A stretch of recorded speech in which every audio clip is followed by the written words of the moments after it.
ہر طرح سے خیال رکھے، لیکن فیمنزم در حقیقت لبرلزم اور سیکولرزم سے بھی اگلا سٹیج ہے، جہاں عورت کو اس کی فطرت کے مخالف سمت میں چلانے پر ورگلایا جاتا ہے۔ مسلمان معاشرے سے جنگ و جدل میں فتیاب نہ ہونے کے بعد معاشرے میں بگاڑ کے لیے تہذیبی جنگ لڑی جا رہی ہے، اور بدقسمتی سے اس جنگ میں مسلمان اور خاص کر کے مشرقی تہذیب تاحال شکست کھا رہی ہے۔ مغربی تہذیب اس پر غالب آتی جا رہی ہے۔ یہی وجہ ہے کہ اب ایسے حیا باختہ مظاہرے بھی معمول کا حصہ بنتے جا رہے ہیں، جس میں عالمی مغربی ایجنڈے کی تکمیل میں اہم کردار ادا کرنے والا میڈیا بھی پورے کا پورا حصے دار ہے۔ ایسے پروگرامات کی کوریج سے گھروں میں بیٹھ کر اپنی تعلیم، گھریلو معاملات اور نظام زندگی میں اہم کردار ادا کرنے والی خواتین کو گھر کی چار دیواری سے باہر نکال کر مادر پیدر آزادی کی جانب راغب کیا جاتا ہے۔ عورت کی آزادی کے نام پر شریعت اور معاشرتی اقدار سے بغاوت سکھائی جاتی ہے۔ مشرقی تہذیب اور دینی روایات کی حفاظت کرنے کے لیے ضروری ہے کہ علماء کرام اور اسلام پسند آگے آئیں اور مغربی تہذیب کے اعلی کاروں کا ہر سطح پر مقابلہ کریں۔ حکومت وقت کی بھی ذمہ داری بنتی ہے کہ وہ اسلامی جمہوریہ پاکستان میں نظریہ اسلام اور نظریہ پاکستان کے خلاف فیمنزم، الحاد، سیکولرزم اور لبرلزم کا پرچار کرنے والوں کا کڑا احتساب کرے۔ ویلکم بیک ناظرین، پروگرام میں آپ کو ایک مرتبہ پھر سے خوش آمدید کہتے ہیں۔ ہمارا آج کا ٹاپک عالمی یوم خواتین، حقوق نسواں اور اسلام کے حوالے سے چل رہا ہے۔ آپ نے ہماری طرف سے بنائی گئی خصوصی رپورٹ دیکھی جس میں یہی بتایا گیا کہ فیمنزم بنیادی طور پہ ایک مغربی اصطلاح ہے، اور جس کی وجہ سے ہمارے معاشرے کے اندر بہت ہی اخلاق باختگی پھیل رہی ہے، اور خواتین کو، معصوم گھریلو خواتین کو ان کو گمراہ کرنے کی کوشش کی جا رہی ہے۔ اگر ہم عالمی یوم خواتین کے حوالے سے بات کریں تو ہر سال 8 مارچ کو خواتین کا عالمی دن منایا جاتا ہے، اور اس کے پیچھے جو تاریخ ہے اس میں سب سے پہلے 1908 کے اندر روس کی فیکٹریوں میں کام کرنے والی خواتین کے ساتھ بہت ہی بدترین سلوک کیا جاتا تھا۔ ان کو ان کے کام کرنے کی اجرت صحیح طرح سے نہیں دی جاتی تھی، اور اس طرح ان کے مد مقابل مرد جو ہیں وہ 8 گھنٹے ڈیوٹی کیا کرتے تھے، اور خواتین 10 سے 12 گھنٹے کی ڈیوٹی کیا کرتی تھیں، جس پہ انہیں کوئی اضافی اوور ٹائم بھی نہیں ملتا تھا۔ تو یہ ایک عرصے تک یہ ظلم چلتا رہا روس کے اندر خواتین کے ساتھ، اور آخر کار انہوں نے 1908 میں اپنے مظاہروں کا آغاز کیا، جس میں انہوں نے اپنے حقوق حاصل کرنے کا مطالبہ کیا۔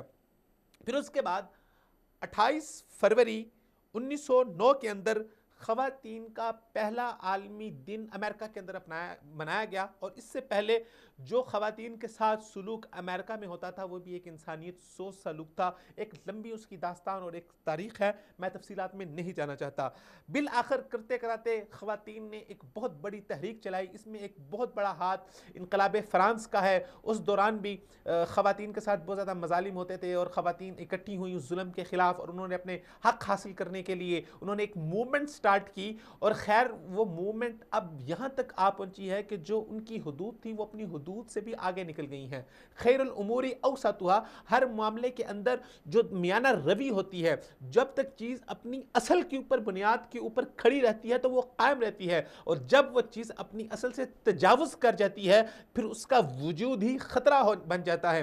اگر ہم اس سے پہلے قدیم یونان کی بات کریں، قدیم عرب کی بات کریں، قدیم ہندوستانی تہذیب کی بات کریں، تو وہاں پر بھی ہمیں یہی تسلسل دیکھنے میں آتا ہے۔ ایک وقت تھا جب خواتین کے ساتھ مظالم ڈھائے جاتے تھے، کئی تہذیبوں کے اندر خواتین کو گناہ کا استعارہ سمجھا جاتا تھا۔ ہندو تہذیب کی اگر ہم بات کرتے ہیں تو وہاں پر جیسے ہی عورت کا خاوند مرتا تھا تو اس کو اس کے ساتھ زندہ جلا دیا جاتا تھا۔ یونانی تہذیب کے اندر خاتون کو ایک تجارتی سامان سمجھا جاتا تھا، اور وہاں ایک مرد کو یہ باقاعدہ حق حاصل تھا کہ جس طرح بازار کے اندر آپ اپنا گھریلو سامان بیچ سکتے ہیں، اسی طرح آپ اپنی خاتون کو بھی بازار میں جا کے کسی بھی دام پہ بیچ سکتے ہیں۔ تو یہ پورا ایک سینیریو تھا. اس کے بعد انہوں نے اپنے ظلم کا بدلہ لینے کے لیے یا اپنے حقوق حاصل کرنے کے لیے جب انہوں نے اپنی تحریک اٹھائی تو وہ اس تحریک میں اس قدر آگے چلی گئیں کہ جو ان کے حق نہیں تھے انہوں نے اپنے حقوق سے تجاوز کرنا شروع کر دیا.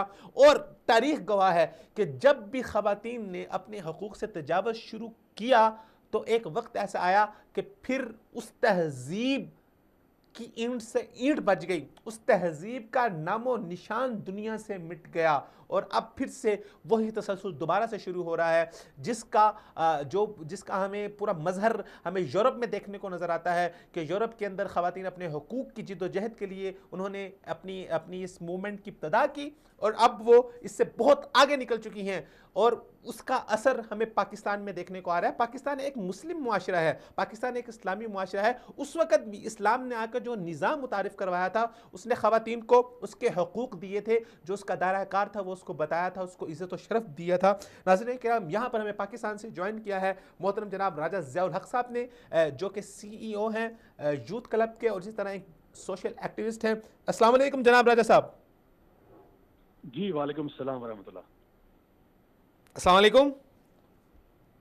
جی وعلیکم السلام ورحمۃ اللہ. بہت نوازش راجہ صاحب, اپنا خصوصی وقت عنایت فرمانے کے لیے. عالمی یوم خواتین, حقوق نسواں اور اسلامی نظریے کے حوالے سے ہم بات کر رہے ہیں. آپ اس پورے معاملے کو کس نظر سے دیکھتے ہیں؟ جی بہت بہت شکریہ آپ کا. سب سے پہلے تو آپ نے مجھے پروگرام میں شرکت کا موقع دیا. اصل میں بات یہ ہے کہ یہاں پہ عورتوں کے حقوق کے نام پر لگتا یہ ہے کہ کسی اور ایجنڈے کو فروغ دیا جا رہا ہے. صحیح. حالانکہ دیکھیں ہمارے یہاں پہ بہت ساری مختلف موضوعات پر بات کی جاتی ہے, وہ بہت ساری چیزوں پر تعلیم کی جاتی ہے. تو جب ہم لوگ حقوق نسواں کی بات کرتے ہیں تو یہ کیسے ہو سکتا ہے کہ ہمارا دین جس نے ہمیں ہر چیز میں رہنمائی فرمائی ہے اس نے اس موضوع پر رہنمائی نہ فرمائی ہو, کہ ہمیں ویسٹرن تھاٹ کا, ویسٹرن ورلڈ کا سہارا لینا پڑے کہ جی آپ ہمیں بتائیں کہ جی عورتوں کی حقوق در حقیقت کیا ہوتے ہیں, آپ ہمیں بتائیں کہ جی حقوق نسواں کیا ہوتا ہے. تو یا تو ہونا کہ ہمارا دین کوئی کمی کوتاہی کا ہوا ہو مرتکب کہ جہاں پہ یہ بات نہ معلوم ہو. تو پھر اسی لیے میں آپ سے یہ بات عرض کی کہ مجھے اس میں ایسا لگتا ہے کہ کسی اور ایجنڈا کی بو آتی ہے, کہ اس کا اصل مقصد حقوق نسواں نہیں ہے. اس کا اصل مقصد جو ہے وہ معاشرے کے اندر بے حیائی اور فحاشی اور اس قسم کی چیزوں کو فروغ دینا ہے. اور اس میں یہ بات بہت واضح طور پر پہلے بھی سالوں میں ہوتا رہا, لیکن اس سال جو کیمپینز چلی ہیں اس سے یہ بات بالکل صاف واضح ہو چکی ہے. اچھا, یہ جو خاص قسم کے لوگ جو خاص کیمپین چلا رہے ہیں اور ہم اس کے پیچھے خاص سول سوسائٹی کے لوگ نظر آتے ہیں, اور اس بار جیسے آپ نے ذکر فرمایا کہ بہت ہی عجیب قسم کے بینر خواتین نے وضع کیے جس کے اندر انہوں نے بہت ہی عجیب باتیں ہیں جو ہم اپنے ناظرین کے سامنے میرے خیال سے شاید شیئر بھی نہیں کر سکتے. تو آپ کو کیا لگتا ہے کہ جو عالمی ایجنڈا ہے وہ ہمارے معاشرے کو کس طرف لے کے جانا چاہ رہا ہے؟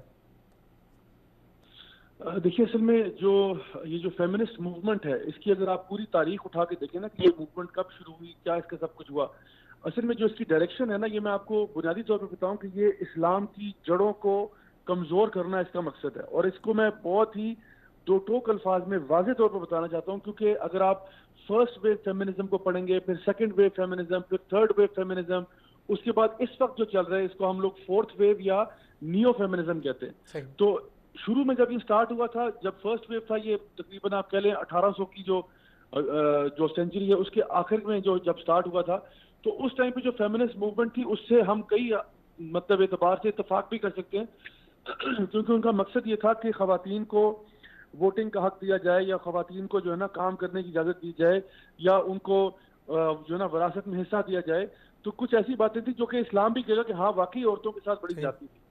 سیکنڈ ویو فیمنزم میں انہوں نے یہ بات تھوڑی آگے لے کے اس کو کہا کہ نہیں, اب جب ہم نے کام کی بات کی ہے عورتوں کی, تو ہر جگہ پر ہر حیثیت میں شانہ بشانہ کرنے کی کوشش کی گئی. تو وہاں پہ کئی باتیں پھر بھی ایسی تھی جس سے ہم یعنی اتفاق کر سکتے ہیں, لیکن پھر بھی کچھ باتیں ایسی تھی جو کہ یعنی اسلام کی روح سے ٹکراتی تھی, جہاں پہ مرد اور عورت کا جو اسلام نے رول تعین کیا ہوا ہے, ایک خاص بتایا ہوا ہے کہ مردوں کے یہ کام ہے, عورتوں کے یہ کام ہے, اس کو انہوں نے, اس لائن کو انہوں نے جس کو کہتے ہیں نا بلر کر دیا, اس لائن کو انہوں نے وہاں سے مسک کر دیا اور کہا کہ ہاں اب یہ سارے کام جو مرد کریں گے یہ عورت بھی کرے گی, اور اسی طرح سے مرد بھی عورتوں والے کام کریں گے.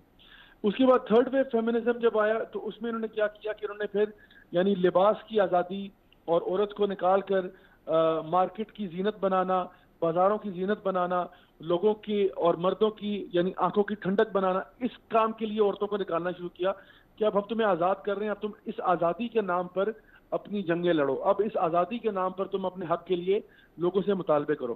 تو اس میں سخت مسئلہ تھا. اور اب یہ جو آج کا فیمنزم آ چکا ہے, یہ تو یہ کہتے ہیں, یہ جو نیو ویو جس کو ہم لوگ جو نا فورتھ ویو یا جس کو نیو فیمنزم کہتے ہیں, یہ کہتے ہیں کہ عورتوں کو جو ہے وہ مردوں سے بھی اوپر حق ملنے چاہیے. یعنی کہ وہ یہ چاہتے ہیں کہ عورتوں کو دفتر میں جو ہے نا وہ کام ملے. اگر آپ انہیں کہیں کہ جی مرد بیچارے جنگوں میں زیادہ مر رہے ہیں تو کہیں گے نہیں ہمیں یہ جنگوں والا کام نہیں چاہیے.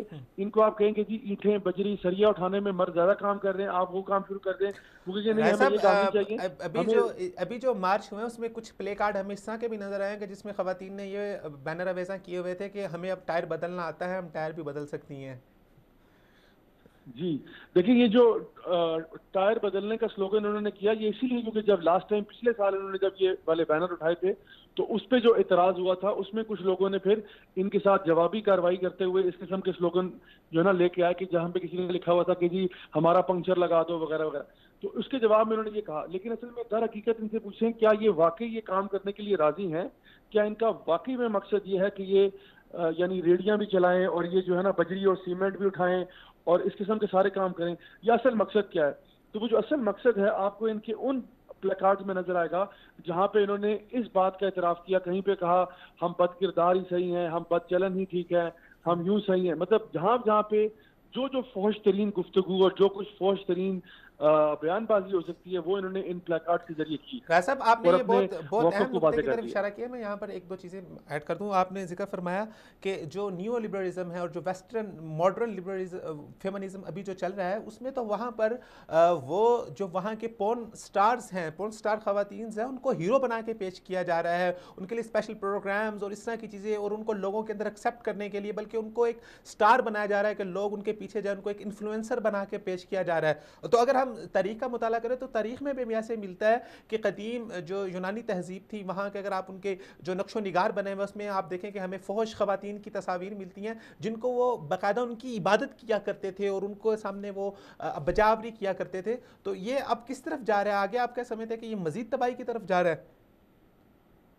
دیکھیں جی, اگر تو ہم لوگوں نے اس وقت بھی ہوش کے ناخن نہ لیے, مجھے ویسے اس بات کی تو خوشی ہے کہ سوشل میڈیا پہ زیادہ تر عوام جن کہ میں نے کامنٹس پڑھے ہیں اور ان کا فیڈ بیک دیکھا ہے, زیادہ تر عوام ایون وہ لوگ بھی جو کہ اپنے آپ کو کچھ حد تک لبرل سمجھتے ہیں یا سوچ کا مالک سمجھتے ہیں, انہوں نے بھی کہا ہے کہ بھئی یہ تو حد ہو گئی اور یہ جو بے شرمی اور فحاشی کی پھر کچھ نہ کچھ اخلاقی ہمارا مشرقی معاشرہ ہے, ہماری کچھ اخلاقی حدیں ہیں. اچھا راجہ صاحب, صرف ایک منٹ کے اندر, لاسٹ منٹ کے اندر, آپ اس سوشلی آپ ماشاءاللہ عملی قدم اٹھا رہے ہیں اس حوالے سے, نوجوانوں کو اویئر کر رہے ہیں, بہت اچھا آپ کا کام ہے, اللہ تعالیٰ آپ کو مزید برکت دے, آپ کو آپ کے کام میں کامیابی عطا فرمائے.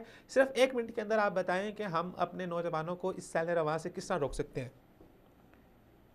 دیکھیے, اس میں سب سے بنیادی بات تو یہ ہے کہ جب اس قسم کی سٹیٹمنٹس معاشرے میں عام ہونا شروع ہوتی ہیں تو پتہ سے یہ چلتا ہے کہ یہ لوگ اسلام کی روح سے, اسلام سے بالکل ناواقف ہیں. ان کو معلوم ہی نہیں کہ در حقیقت اصل میں عورتوں کے حقوق کیا ہیں, ان کو معلوم ہی نہیں کہ اصل میں عورت کی عزت کیا ہے.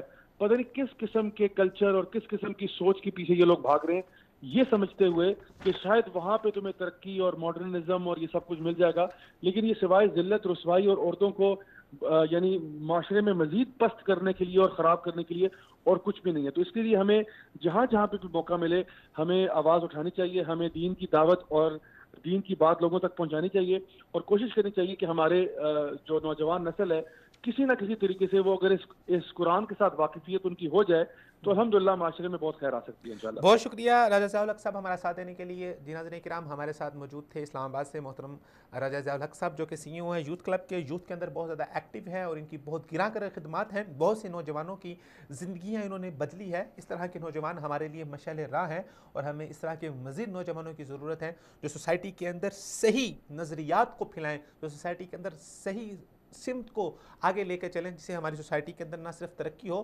بلکہ ہماری سوسائٹی کا نام پوری دنیا میں ایک باوقار نام ہو.